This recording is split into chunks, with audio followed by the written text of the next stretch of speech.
Hello दोस्तों, तो स्वागत है आपका हमारे YouTube channel my target by Maurya sir पे। तो आज के इस वीडियो लेक्चर में हम लोग देखेंगे क्लास 10th का एनसीईआरटी मैथमेटिक्स। और उसमें जैसा कि हमारा पॉलिनोमियल चैप्टर चल रहा था बहुपद, और उसमें हम लोग विविध प्रश्नावली कर रहे थे, प्रश्नावली 2.4। और इसमें हम लोग देखेंगे प्रश्न संख्या 2 से, ठीक 2 और 3 करेंगे इस वीडियो में। और हमने जो प्रीवियस वीडियो अपने प्लेलिस्ट में डाल दिया है। तो चलिए इस प्रश्न को करते हैं, इसे अच्छी तरह से पढ़ेंगे, उसके बाद इसको करेंगे। और ये क्वेश्चन भी आने का उम्मीद बहुत अधिक बना रहता है, तो इसे आप अच्छी तरह से देखें और पूरा समझ में आएगा। तो चलिए देखते हैं हम लोग क्या दिया हुआ है कि एक त्रिघात बहुपद प्राप्त कीजिए। सबसे पहले तो त्रिघात बहुपद होता क्या है? तो वह बहुपद जिसका अधिकतम घात, जिसमें चर की अधिकतम घात 3 हो, उसे हम लोग त्रिघात बहुपद कहते हैं। यहाँ तक फिनिश्ड। अब बात उठता है कि त्रिघात बहुपद के कितने शून्यक होते हैं। तो त्रिघात बहुपद के शून्यकों की संख्या अधिकतम हो जाती है 3। ठीक, ये भी क्लियर हुआ आपका। और फिर आ जाता है हमारा बात कि त्रिघात बहुपद होता कैसा है। तो त्रिघात बहुपद का जो व्यापक रूप होता है हमारा ax³ + bx² + cx और +d, ये हमारा क्या होता है? त्रिघात बहुपद का व्यापक रूप। तो यहाँ पर हमारा 2-3 चीज़ आप इसमें कंप्लीट कर लिए होंगे। पहला कि त्रिघात बहुपद का व्यापक रूप क्या होता है, तो ax³ + bx² + cx + d। उसके बाद इसके अधिकतम शून्यकों की संख्या कितना होता है, तो 3 गो होता है, 3 अल्फा बीटा और गामा। अब अल्फा और बीटा और गामा का मान जो भी हो। तो अब बताइए अब हमें, और ये सारा आपका क्लियर हो गया होगा। अब देखते हैं, अब आगे पढ़ते हैं। दिया हुआ है जिसके शून्यकों का योग 2 शून्यकों को एक साथ लेकर उनके गुणनफलों का योग तथा तीनों शून्यकों के गुणनफल क्रमशः 2, -7, -14 हो। तो आपको दे दिया यहाँ पर कि तीनों शून्यकों का योगफल जो है 2 के बराबर है। 2 शून्यकों को एक साथ लेकर उनके शून्यकों का गुणनफल जो है -7 के बराबर है तथा तीनों शून्यकों के गुणनफल जो है -14 के बराबर है। ठीक, तो आप क्या जानते हैं कि चूंकि alpha plus beta plus gamma is equal to जो होता है -b/a होता है ना, यानी तीनों शून्यकों का योगफल किसके बराबर होता है, तो -b/a के। फिर 2 शून्यकों को एक साथ लेकर, यानी कि alpha into beta plus beta into gamma plus gamma into alpha, ये जो बराबर होता है c/a के बराबर होता है। और तीनों शून्यकों का गुणनफल किसके बराबर होता है, अर्थात alpha into beta into gamma जो होता है, ये आपका बराबर होता है -d/a के। तो यहाँ पर क्या दे दिया है, यहाँ पे तीनों शून्यकों का जो योगफल है ये किसके बराबर है, तो ये 2 के बराबर है। और 2 शून्यकों को एक साथ लेकर उनके गुणनफलों का योगफल जो है किसके बराबर है, तो -7 के बराबर है। इसके बराबर क्या है, -7। और फिर तीनों शून्यकों का जो गुणनफल है वो -14 के बराबर है। तो आपको ज्ञात करना है त्रिघात बहुपद। तो अब यहाँ पर एक चीज़ दिखाई दे रहा होगा आपको कि भाई जब शून्यक से कोई लेना ही देना नहीं है तो फिर इसमें क्या चाह रहा है, तो x³ तो है लेकिन a का मान पता नहीं है। यहाँ पे x² है लेकिन b का मान पता नहीं है। यहाँ पे x है लेकिन c का मान नहीं मालूम है। d है तो d का मान ही नहीं पता है। तो a b c d का मान कहाँ से लाए? तो यहाँ पे देखिए कि 2 जो है बराबर है -b/a के, है ना। तो सबसे पहले यहाँ पर जो इस प्रश्न में आप समझ गए होंगे। तो अब हम लोग कैसे ज्ञात करेंगे, तो एकदम आसान है, एकदम सिंपल है।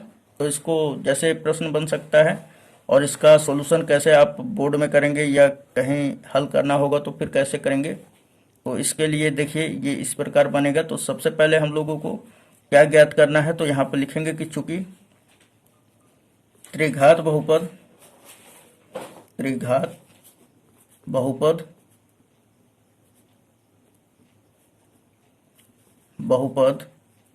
क्या होता है, ax³ + bx² + cx और +d। चूंकि त्रिघात बहुपद इतना होता है, ठीक। तो होता है तो हमें ए बी सी डी का मान ज्ञात करना है। तो यहाँ पे एक चीज दिया हुआ है क्या, कि तीनों सुनेकों का योगफल, अर्थात यहाँ पे alpha plus beta plus gamma बराबर क्या दे दिया दोस्तों। तो सबसे पहले इसका फॉर्मूला क्या होता है, माइनस बी बटा ए के बराबर होता है। और आप देख सकते हैं कि तीनों का योगफल जो है इसके बराबर है 2 के। तो यहाँ पे लिखेंगे 2 बराबर माइनस बी बटा में ए। चलिए ये यहीं तक छोड़ दीजिए अभी, फिर आगे हम लोग लिखेंगे। फिर दिया हुआ है कि दो सुनेकों को एक साथ लेकर उनके गुणनफलों का योग, अर्थात alpha into beta plus beta into gamma plus gamma into alpha, ये जो है बराबर है किसके, सी बटा ए के। ये होता है फॉर्मूला। लेकिन इसके बराबर क्या दे रखा है हमारे पास, तो माइनस का 7 दे रखा है। तो यहाँ पे लिख देंगे कि इसके बराबर क्या है, माइनस का 7। और ये -7 किसके बराबर है, तो सी बटा ए के, है ना। ये ऐसा क्यों कर रहा हूँ, क्योंकि मेरे को त्रिघात बहुपद के लिए ए बी सी डी का मान चाहिए और वही यहाँ पे निकालने का कोशिश किया जा रहा है। फिर इसमें दिया हुआ है कि तीनों सुनेकों के गुणनफल क्रमशः क्या दिया हुआ है, -14, यानी तीनों सुनेकों का गुणनफल क्या होता है, तो alpha into beta into gamma बराबर होता है माइनस डी बटा ए। ओके, अब देखिए इसके बराबर कितना है, तो यहाँ पे दिया हुआ है -14। तो यहाँ पर रख देंगे -14। और ये किसके बराबर है, तो ये माइनस डी बटा ए के बराबर है। अब यहाँ पर थोड़ा सा ध्यान दीजिएगा। अब बात उठ रहा है कि भाई यहाँ पे बात फंस जाता है कि ए का मान क्या लिया जाए। तो ध्यान दीजिए कि सबके बटा में देखिए ये भी जो है ये -7, इसके बटा में कुछ नहीं है। तो हम लोग क्या करते हैं, और यहाँ पर भी देखिए यहाँ पर भी कुछ भी नहीं है, तो हम मान लेते हैं कि भाई कुछ नहीं है तो 1 है इसके बटा में, क्या है हमारा 1। इसके भी बटा में क्या है 1, इसके भी बटा में क्या है 1। सो अब क्या मिलेगा हमें, तो यहाँ पे अब डायरेक्टली मान मिल सकता है। तो यहाँ पर तुलना करेंगे हम लोग, तो तुलना करेंगे तो माइनस बी जो होगा 2 के बराबर हो जाएगा, ए किसके बराबर होगा 1 के। तो यहाँ पे लिखेंगे इसलिए ए बराबर क्या हो जाएगा, तीनों में ए का मान क्या होगा 1 ही होगा। तो यहाँ पे ए का मान 1 हो जाएगा। उसी प्रकार बी का मान कितना मिल जाएगा हमारे पास, तो बी का मान यहाँ पे क्या आ जाएगा, -2। अब देखिए कि माइनस बी है लेकिन ये माइनस इसके सामने आ जाएगा, क्योंकि दोनों तरफ गुना कर देंगे तो आ जाएगा हमारा। तो ये हो गया -2। फिर सी का मान क्या आ जाएगा हमारा, सी का मान -7। चलिए -7 हो गया। फिर डी का मान क्या होगा हमारा, तो डी का जो मान होगा हमारा, यहाँ से देखिए यहाँ से माइनस और ये माइनस कैंसिल आउट, डी का मान 14। चलिए ये हो गया हमारा। तो अब बताइए ए बी सी और डी का मान मिल गया, तो अब हम लोग ये त्रिघात बहुपद में रख देंगे। तो इसको हमने क्या किया, समीकरण 1 रख दिया, इसको समीकरण 1 मान लेंगे। तो यहाँ पे लिखेंगे समीकरण 1 से, समीकरण 1 से बस इंडिकेटर दिखाएंगे और इसमें ये नहीं लिखेंगे कि ए बी सी का मान रखने पर। इसलिए फिर क्या मिलेगा जब समीकरण 1 से बात करेंगे, तो यहाँ पे लिख देंगे इसलिए त्रिघात बहुपद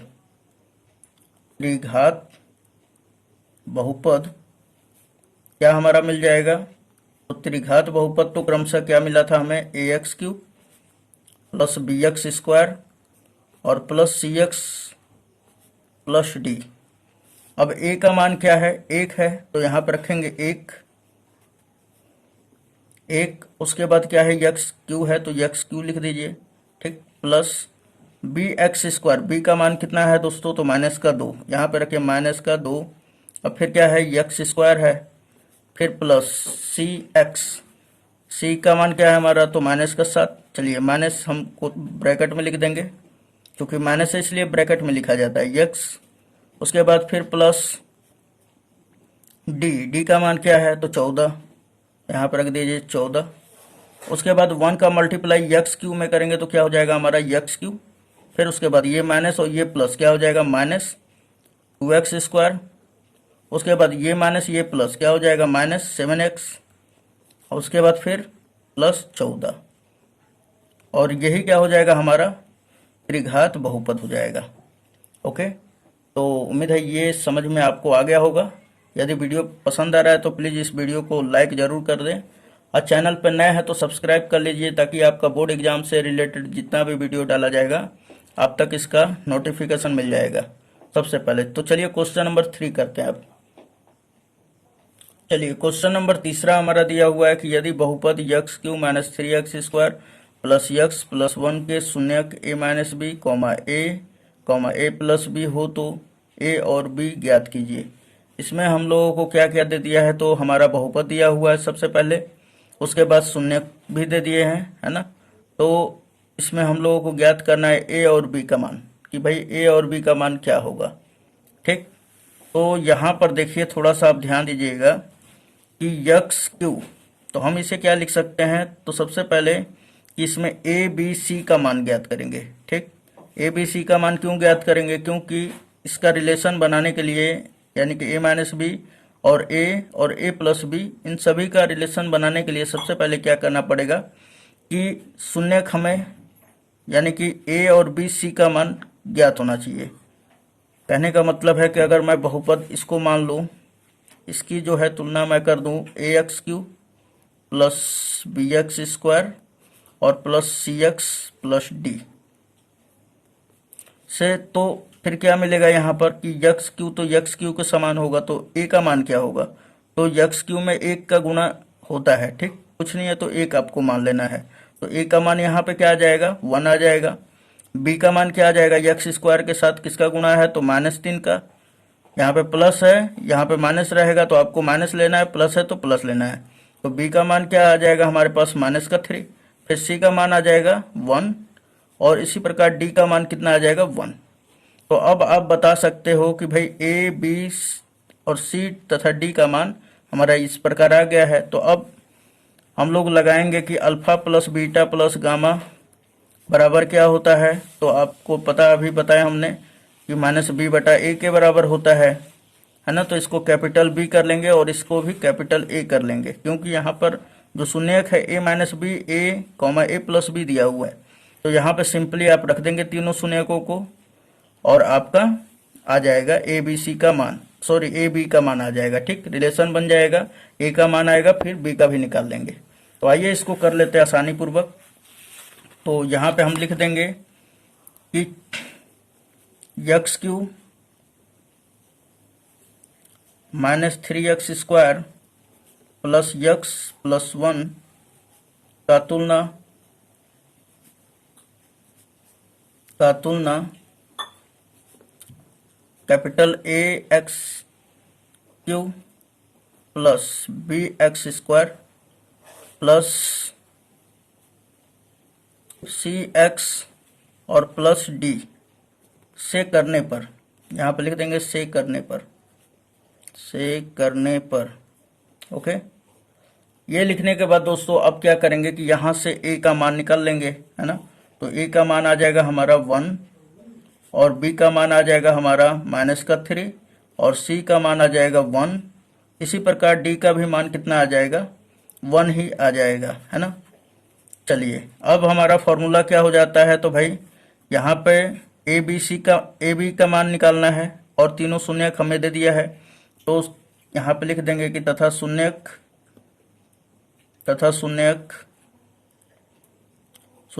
किसे कहते हैं, तो अल्फा बीटा और गामा को शून्यक कहते हैं हम लोग, है ना, त्रिघात बहुपद का। तो शून्यक हमारा क्या दे दिया है, तो यहाँ पे लिख लेंगे कि अल्फा बराबर दे दिया हमारा -a, मतलब कि a minus B, comma beta का मान क्या दे दिया है, तो बीटा का मान a है, और इसी प्रकार गामा का मान क्या दिया है, तो गामा का मान a प्लस बी है।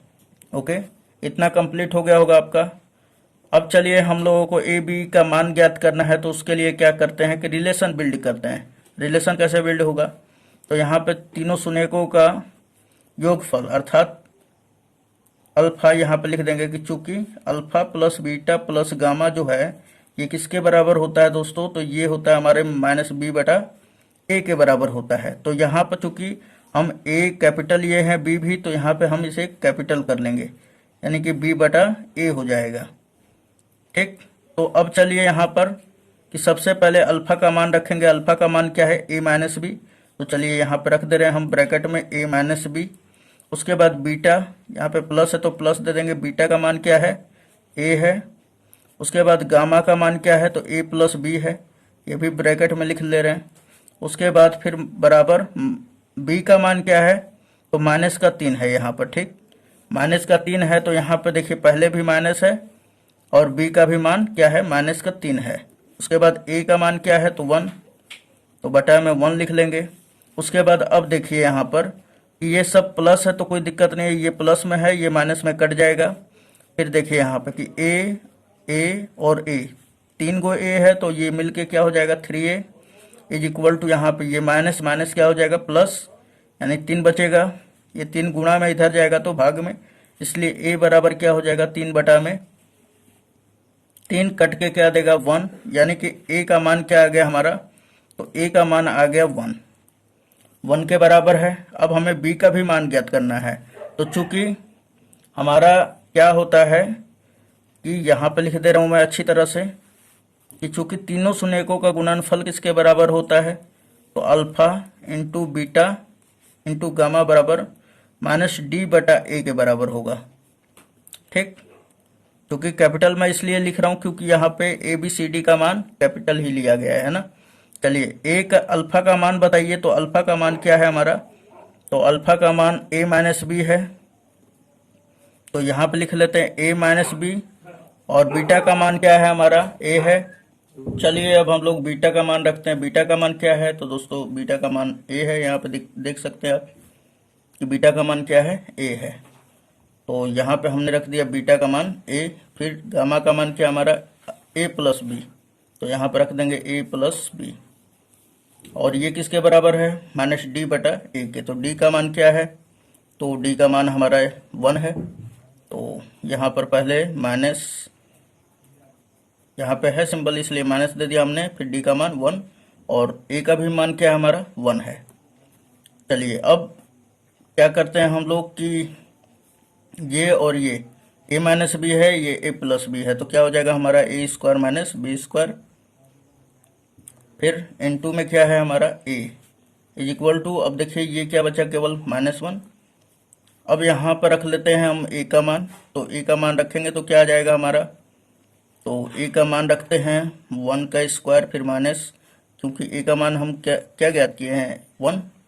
सो यहाँ पे हमने रख दिया a का मान क्या रखे हैं, 1, और इसका स्क्वायर है तो यहाँ पे भी स्क्वायर, फिर माइनस बी स्क्वायर, फिर ब्रैकेट बंद, और a का मान क्या रखेंगे, 1, और बराबर किसके है, तो -1 के। चलिए ये फिर क्या बचा, 1 का स्क्वायर 1 होगा, बी माइनस बी स्क्वायर, और ये 1 गुणा हो गया तो ख़त्म कहानी। ये हमारा क्या है, -1। चलिए अब ये 1 प्लस में उधर गया तो माइनस में, तो माइनस बी स्क्वायर बराबर क्या हो जाएगा, -1 और -1, यानी ये माइनस और ये गया प्लस का तो इधर आ गया तो माइनस, ये दोनों जुड़ेगा तो क्या हो जाएगा, -2। उसके बाद अब ध्यान दीजिए कि ये माइनस और ये माइनस कैंसिल आउट, स्क्वायर भेज देंगे तो रूट चढ़ेगा, और आप जानते हैं कि जब रूट चढ़ता है तो प्लस और माइनस दोनों आ जाता है, तो ये आ जाएगा √2। तो हमारा a का मान क्या आया, तो यहाँ पर लिख सकते हैं कि a का मान हमारा 1 और b का मान क्या है, तो प्लस माइनस √2, और यही क्या हो जाएगा हमारा आंसर। ओके, तो उम्मीद है ये वीडियो आपको अच्छा लगा होगा। तो चलिए नेक्स्ट वीडियो में मिलते हैं, धन्यवाद।